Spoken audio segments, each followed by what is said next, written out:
Many times I see content creators about manifestation speak about thinking from the end or acting as if it's already done.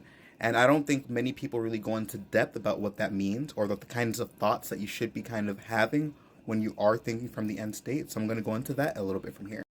So, say you're trying to manifest an apartment, for instance, right?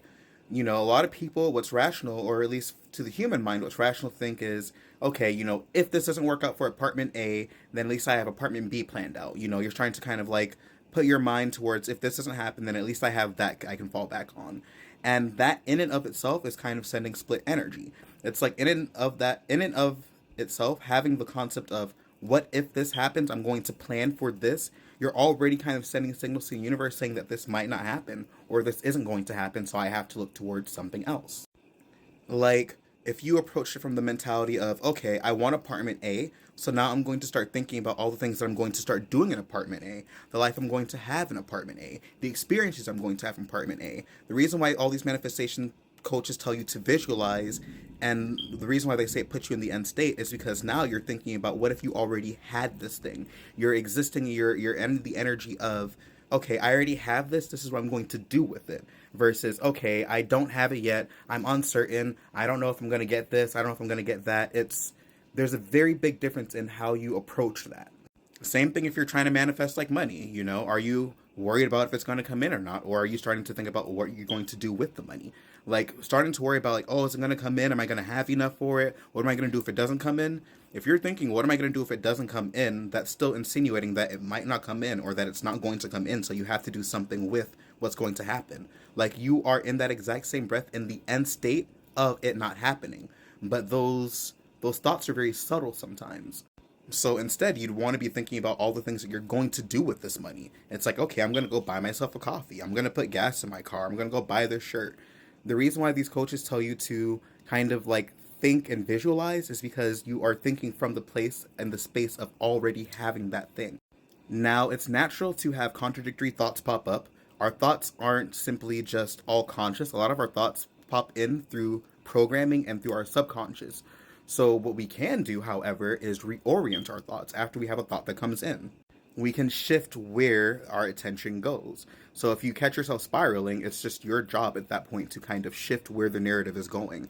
It's like, okay, instead of me thinking about all the things that might not happen, let me think about how it's going to feel when it does.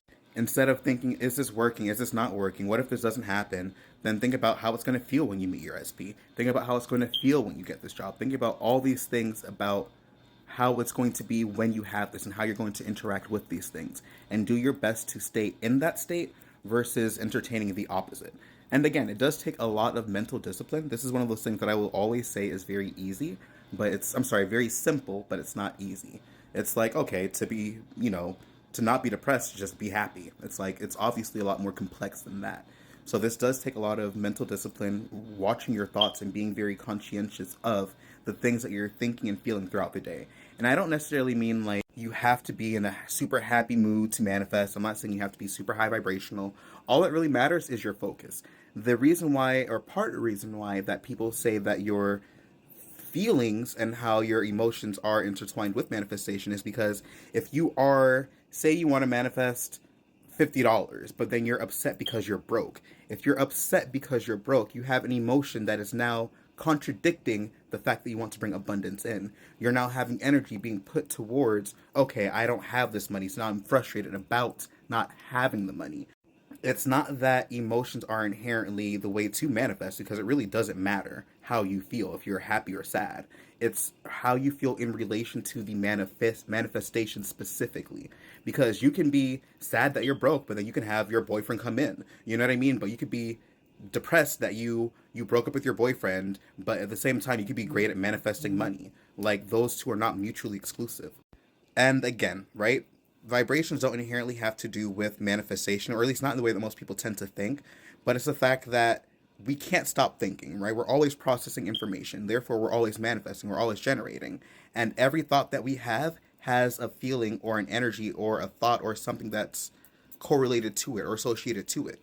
So a lot of times, like if you're thinking like, oh, I feel so good today, I feel so I feel like I'm so lucky. I feel like all these things are going my way versus you thinking like, oh, I feel so ugly. Oh, I feel so tired. Oh, I feel these things. When you even think those things very subtly, there is an energetic correlation to it that you are feeling or that your mind and body is processing. And one of the things that we tend to not really realize is just how those thoughts and those beliefs feel as they are being computed or as they're being generated. So a lot of manifestation is starting to become conscientious of those thoughts, of those feelings, of those emotions that we have towards certain things and the beliefs that we're telling ourselves and the stories that we're telling ourselves, and then shifting that narrative. It's not that specifically emotions are what cause you to manifest. It's your belief around a specific topic, and your belief around a specific topic many times has an emotional correlation to it, and that is what's important, not the emotion itself. Because if you're completely neutral to this thing, you're not showing gratitude to it. You're not happy about it. You're just, okay, I'm not in opposition to it. So you're allowing at least the energy to flow in that way. As long as you're not in opposition, that is like the biggest thing. Having beliefs that are geared in the opposite way. If you can maintain being at the very least neutral, it allows more experiences to come in. Because when you want to manifest like a sign, like when you see 1111 everywhere, that's a manifestation in and of itself. And you aren't just like sitting in gratitude and happy.